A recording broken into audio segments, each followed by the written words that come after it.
Muy buenas amigos, aquí estoy con otro viernes de denuncia, el que he titulado El asesinato, la violación y la destrucción de una nación por un hombre y su partido. Y está relacionado el tema con la situación actual del país, en específico con la situación energética, algo que viene sucediendo hace años, pero que en los últimos tiempos y en estos momentos ha llegado a una crisis insalvable, a tal punto que en el día de ayer, en horas de la noche, por orientaciones o por mandato de Díaz-Canel, el primer ministro Manuel Marrero Cruz hizo una intervención muy espuria, muy retardada, con justificaciones. Pena da que una intervención de este nivel sea mutilada, sea traspasada de horario por dificultades con el sistema energético, con las comunicaciones, con la internet. Bien, el objetivo era, como siempre, justificar y crear falsas esperanzas al pueblo cubano, un pueblo que ha estado dirigido desde hace décadas, desde el año 1959, por incapaces, indolentes, manipuladores del pueblo que han sido incapaces de renunciar antes de dejar el poder. Debieron renunciar hace tiempo, porque la situación del país cada día se empeora y estos que están hoy al frente son más incapaces, más oportunistas y más vividores de su pueblo que lo que fueron otros. Es increíble a dónde han llevado el país, pero para que se tenga una idea de cómo se ha mentido desde siempre, voy antes de volver a caer en el tema de la generación energética y de la crisis que está atravesando el país y que está sufriendo nuestro pueblo. Voy a leerle algo acá que Fidel dijo en 1962, casi 2 años de estar implantado el embargo, ese que ellos llaman bloqueo, y que es el que, según Bruno Rodríguez y Díaz-Canel y los seguidores de Fidel, es el que ha impedido que el país se desarrolle. Y escuchemos acá esto que dice Fidel en 1962, repito, 2 años después de implantado el embargo. En 10 años tendremos un nivel de vida superior al de los Estados Unidos.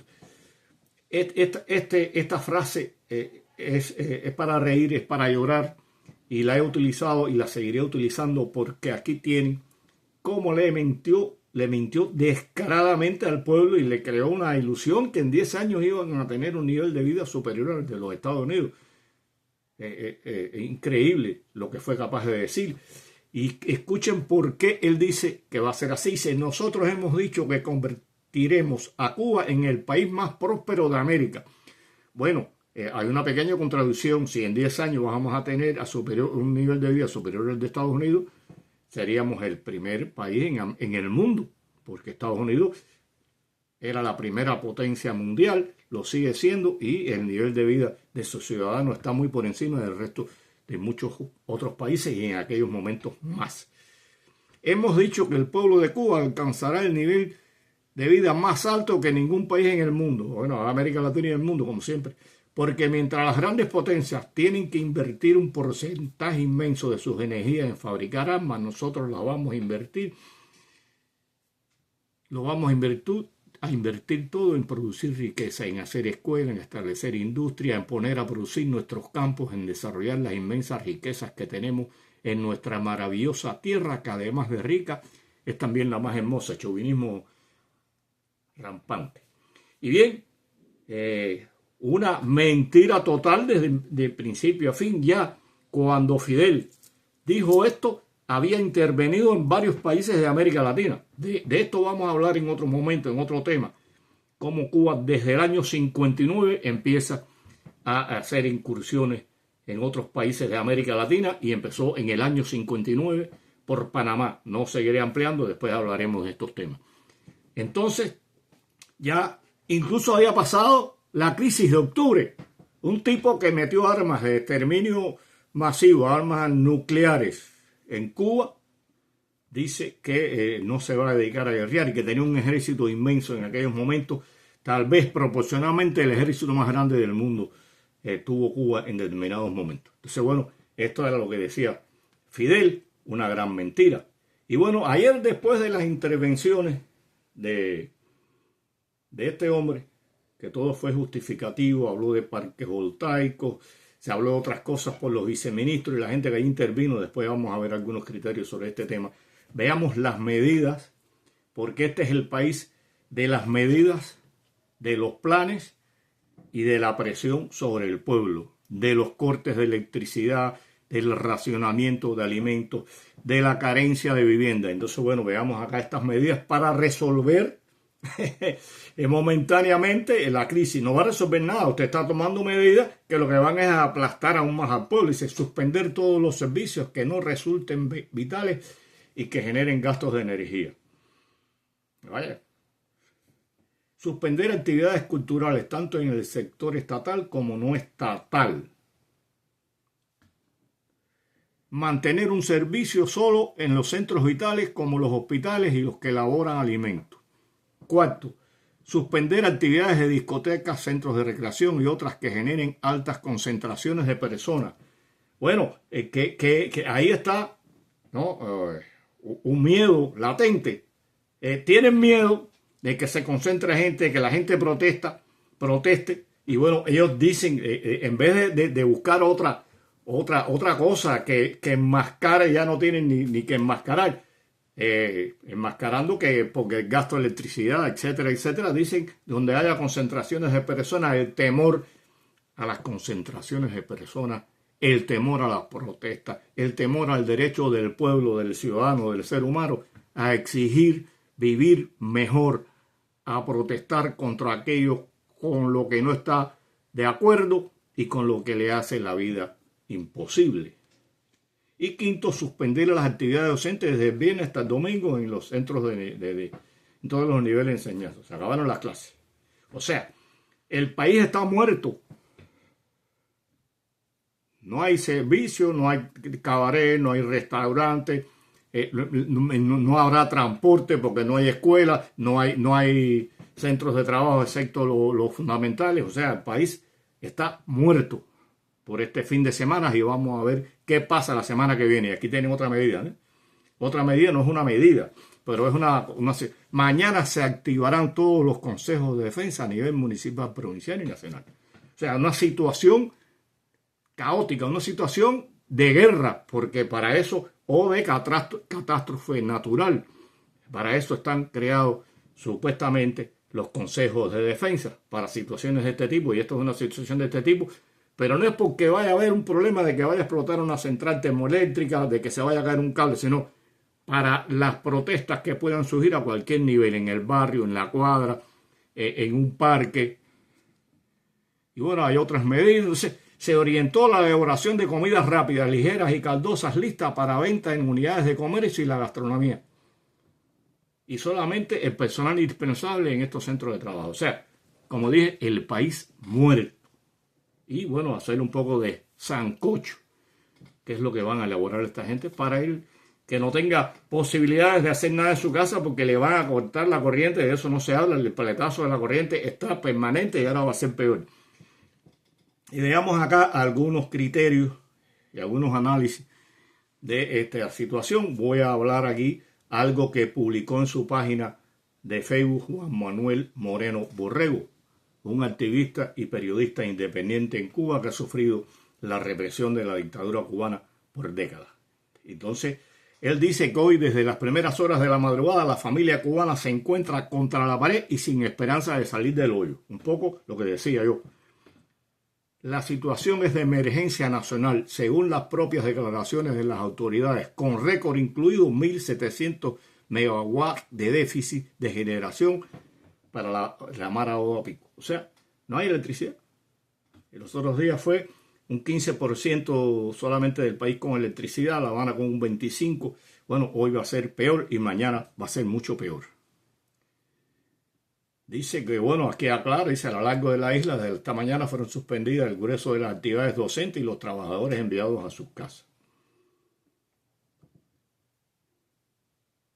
El comunicado, dice él, emitido por los gobiernos municipales, asegura que por el resto de la jornada no se contará con servicio eléctrico y cuando se restablezca por tiempo muy limitado será con el objetivo de las familias que cuentan con hornillas eléctricas puedan cocinar. Porque ahora vamos a hablar de otra cosa que habla, que es la generación de energía eléctrica, combinada también con millones de cosas, la falta de alimentos, por eso es que van a hacer ese sancocho, para que vamos a ver quiénes van a acudir y quiénes van a acudir ahí. Y bueno, y aquí tiene que ver por qué la gente no puede cocinar. En tanto, continúan las limitaciones con la venta de gas licuado para la cocción. Y los inventarios de carbón elaborados por particulares prácticamente no existen a consecuencia de la crisis de generación eléctrica. Yo extraje algunas de las cosas que puso Juan Moreno. Y bueno, cocinando con carbón. Ya no alcanza ni el carbón. Hemos retrocedido 80 años, cuando en Cuba se cocinaba por una gran cantidad de familias con carbón. Y bueno, ahí está la situación.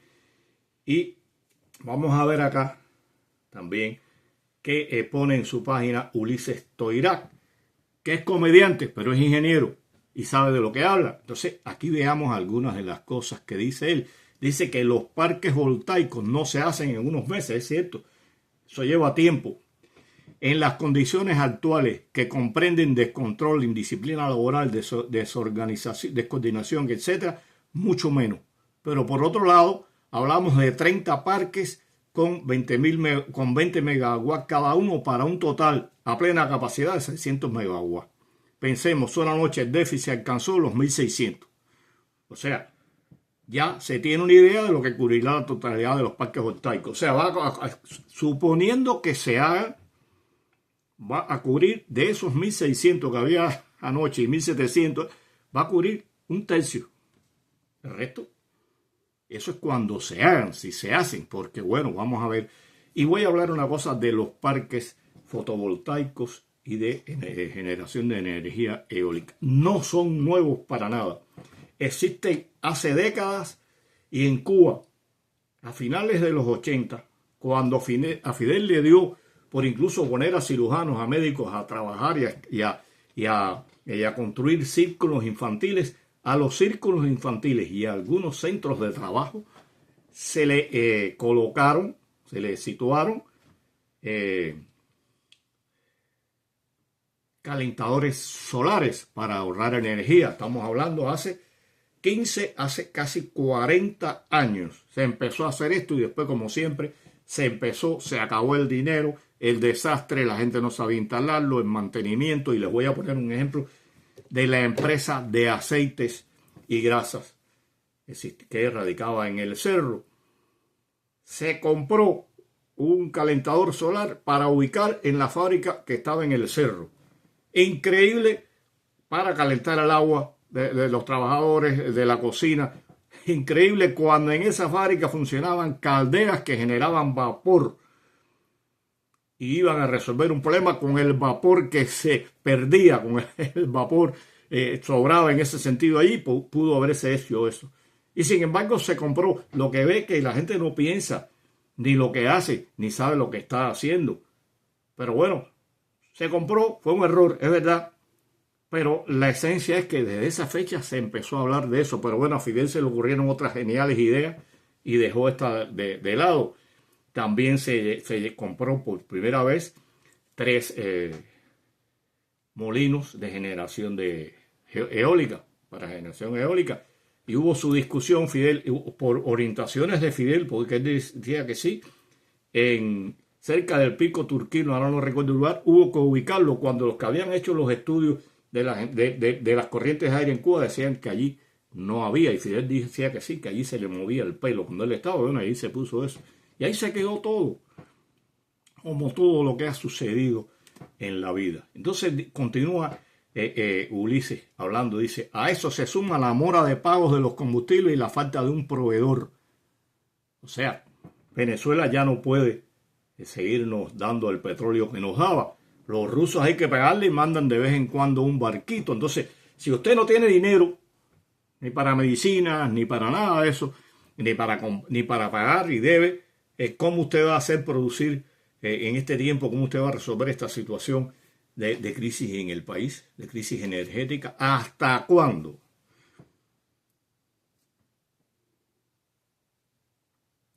Y bueno, él aclara que cada día es peor. Se habla que las plantas termoeléctricas, es lógico, llegaron a donde iban a llegar. No ahora, hace años, dice él, y con mucha razón, hace 10, 15 años. Las rupturas se hacen cada vez más frecuentes, precisamente porque ya llegó el tiempo. Ya no sirven, ya no, por mucho que usted lo que hace es gastar dinero, gastar recursos, gastar la energía humana en función de algo que no tiene solución. Y no hay dinero. Vuelvo a tocar acá el punto, los rusos dieron 1.300 millones de euros para 3 plantas eléctricas y reparar las que fueran reparables y no se hizo nada con eso. ¿Qué pasó con eso? Y bueno, aquí está un análisis que él hace también, dice, estamos además en un círculo vicioso de tiempo. Menos combustible, menos generación, más apagones, menos productividad de fábrica, identidades productivas, menos capacidad de generar exportaciones, menos dinero entrando, menos combustible y por ahí para allá. Todo va a menos en Cuba, señores, y con el socialismo, con el sistema implantado por Fidel y que esta gente sigue llevando adelante, no se solucionará jamás la situación en Cuba. Tiene que ver mucho con la concepción del sistema estatal, el socialismo, la empresa estatal socialista fracasada, y no se va a solucionar. Lo que uno, y es la pregunta que yo hago y la que deben hacerse millones de cubanos y millones de personas en el mundo, ¿hasta dónde estos abusadores, estos corruptos, estos que viven a costas del pueblo, estos manipuladores de la información, que engañan, que mienten, que utilizan al pueblo para su propio beneficio, van a seguir ahí? ¿Hasta cuándo, señores, tengan esa dignidad de la que carecen y ese sentir por su pueblo que es falso? Y váyanse, dejen el país, llévense el dinero que quieran, lo poco que queda, acábenselo de robar, llévenselo con sus casas, con sus carros, móntelo todo en un barco y piérdanse de Cuba, porque van a provocar una catástrofe nacional que ya está abocada. Increíble lo que hacen estos individuos y cómo viven bien él y los suyos a costa del pueblo. Esperemos que por fin un día se haga la luz en Cuba y haya democracia, prosperidad y el pueblo pueda vivir en democracia y en libertad. Un saludo a todos. Hasta la próxima.